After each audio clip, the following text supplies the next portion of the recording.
O level science ලේසියෙන්ම පාඩම් කරගන්න කියලා දෙන අපේ ෂෝට් වීඩියෝ සීරීස් එකේ අද අපි කතා කරන්න යන්නේ ඕගොල්ලෝගෙන් නිතරම MCQ වලට අහන මෙන්න මේ කාබෝහයිඩ්‍රේට් හම්බෙන එක එක ස්ථාන තියෙනවනේ. ඒවා ලේසියෙන් මතක තියාගන්නේ කොහොමද කියලා. එතකොට මේ වගේ රූප සටහන් තුනකින් තමයි අද ඔයගොල්ලන්ට කියලා දෙන්න යන්නේ කොහොමද මේ ටික ලේසියෙන් මතක තියාගන්න යන්නේ කියලා. පළවෙනි රූපය ගත්තාම අපි දන්නවා ඕනම ශාකයක් හැදෙන්නේ මෙන්න මේ වගේ බීජයකින්. බීජයක් පොළවේ පැලවෙනවා ඊට පස්සේ එකකින් ශාකය හැදෙනවා. එතකොට මෙන්න මේ පොළවේ පැලවෙන බීජවල තියෙනවා කාබෝහයිඩ්‍රේට්. අපි කියනවා පරෝගණය වන බීජ. පරෝගණය වන බීජයක හම්බෙන කාබෝහයිඩ්‍රේට් එක තමයි මෙන්න මේ ඩයිසැකරයිඩ් පොඩි අපිට මුලින්ම හම්බෙන මෝල්ටෝස් කියන එක. මේ මෝල්ටෝස් අපිට හම්බෙන්නේ මෙන්න මේ පරෝගණය නැත්තම් පැලවෙන බීජවල. එතකොට බීජය පැලවනවා අපි දන්නවා ශාකයක් ඇති වෙනවා. ඒ ශාකය ගත්තට පස්සේ ශාකයේ තියෙනවා කඳ තියෙනවා, පත්‍ර තියෙනවා, අතු තියෙනවා. මේ හැම එකක්ම හැදෙන්නේ සෛල වලින්. අපි දන්නවා ශාක සෛල වලින් තමයි හැදෙන්නේ. ඔන්න ශාක සෛල මේ විදිහට ශාක සෛල තියෙනවා දැන් තැන් වල. ඒ සෛල අතර තියෙනවා මෙන්න මෙහෙම තන්තු. සෛල තියෙනවා සෛල අතර තන්තු තියෙනවා. ඔන්නෝම සෛල සහ තන්තු එකතු වෙලා තමයි කඳ වේවා, මුල වේවා, අතු වේවා හැම කොටසක්ම හැදලා තියෙන්නේ. එතකොට ඔන්න ඔය ශාකයක තියෙන කඳු මේ සෛල සහ මෙන්න මේ තන්තු වල තියෙන කාබෝහයිඩ්‍රේට් එක. ඒ තමයි මෙන්න මේ සෙලියුලෝස් කියන කාබෝහයිඩ්‍රේට් එක.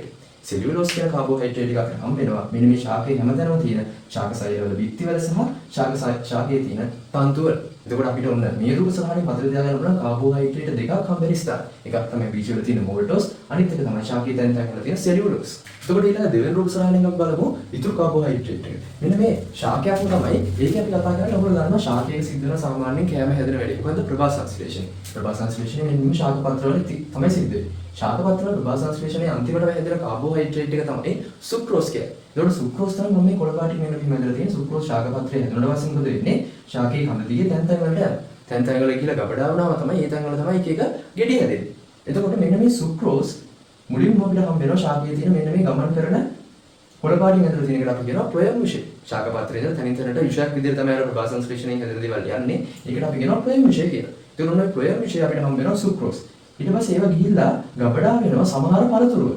හැම එකෙම සුක්‍රෝස් විදිහට නෙමෙයි ගබඩා වෙන්නේ. සමහර තැන්වලදී ඒවා මාරු වෙලා ගබඩා වෙනවා. සමහර කෙලින්ම සුක්‍රෝස් විදිහට ගබඩා වෙනවා. ඒක නිසා ප්‍රයම් විෂය හම්බ වෙනවා අපිට සුක්‍රෝස්. අනිත් එක තමයි සමහර පළතුරු වල හැම එකෙම නෙමෙයි ඇතැම් පළතුරු වල අපිට සුක්‍රෝස් හම්බ වෙනවා. හරි.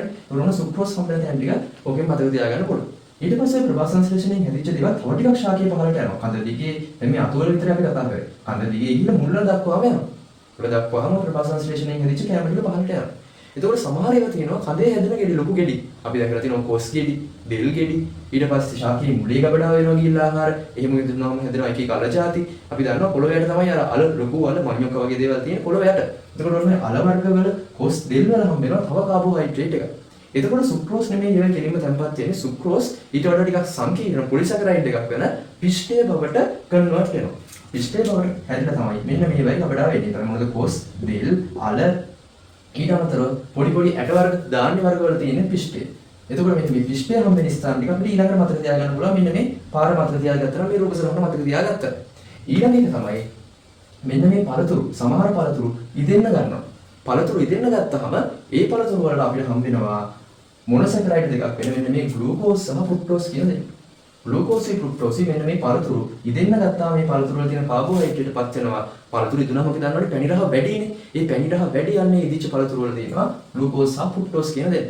එතකොට මෙන්න මේ කාබෝහයිඩ්‍රේට් වලින් පැණි රහ වැඩිම දෙන්න තමයි ග්ලූකෝස් සහ ෆ්‍රුක්ටෝස්. එතකොට මෙන්න මේ වගේ ඉදුණු පළතුරු වල වගේම මේ දෙන තව හම්බෙන විශේෂ ධර්මයක් තමයි දෙන්නව හම්බෙනවා අපිට මී පැණි වල. ඒවා මී පැණි වගේ පැණි රහයි කියලා මතක තියාගන්න. ඒ වගේම ඊළඟට පැණි රහ කාබෝහයිඩ්‍රේට් එක තමයි සුක්‍රෝස්. සුක්‍රෝස් අපිට දැන් දෙක හම්බුණා. සුක්‍රෝස් හැබැයි මේගොල්ලෝ මී පැණි තරම් පැණි රහ නැහැ.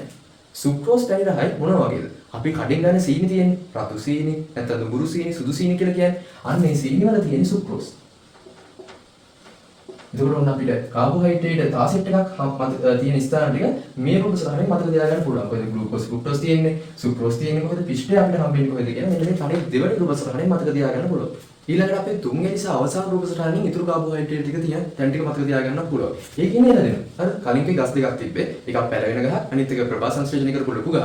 තුන්වෙනි එකේ නේද දෙනවා. එළදෙනකින් පුළුවන් ඉතුරු ටික මතක තියාගන්න. එළදෙනෙන් අපි දන්නා ප්‍රධාන වශයෙන් ගන්න ආහාරය තමයි මෙන්න මේ කිරි ගන්නවා. එළදෙනකින් ගන්න කිරි වලින් එක එක කිරි නිෂ්පාදන හදනවානේ. ওই කිරි නිෂ්පාදන වල හම්බෙනවා අපිට කාබෝහයිඩ්‍රේට් එක වැඩි පැණි රහ නැහැ. කිරි නිකන් දුවාගත්ත කිරි ටිකක් ගත්තාම පැණි රහ නැහැ. මේවා පැණි රහ කාබෝහයිඩ්‍රේට්. ඊළඟට අපිට හම්බෙනවා මෙන්න මේ කිරි වල තියෙන කාබෝහයිඩ්‍රේට් එක.